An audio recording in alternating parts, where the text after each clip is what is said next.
आज 4टा बेले आम बाहरी पड़ू छक जावाई कि किणाकुणी करार था। तापर एपटे आसिक मुझे कहली कि आम पिलाटा मैंने सैकल नहीं जीव बोली कहला। मुझे ना से गाड़ी मटर बहुत आम चलिक आउ सो सैकल घर भितर को उठे दे। तापर से घर भितर रखीदेला मुझे चाबी पकईकि आम बाहरी आसिले।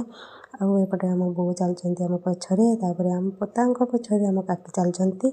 मुझे आम गुनू को गाल दूसरी जे सी बॉल खेली खेलिका बाटर चल थाए आगे मुझे गाल दे जे जमारू मैंने बॉल खेलनी साइड्रे चल साइकेल गाड़ी बहुत आसपर आसिक पहुँची गली आम फुलाड़ी छकरे आम गाड़ी कम होता ये होल्डिंग दुकान आउे आम बाबू भी थे पाखर मु पैसा नहीं कि आसिली किणाकुणी करने पार्लर आसिक पहुँचली टे आईब्रो सेप करी बोली।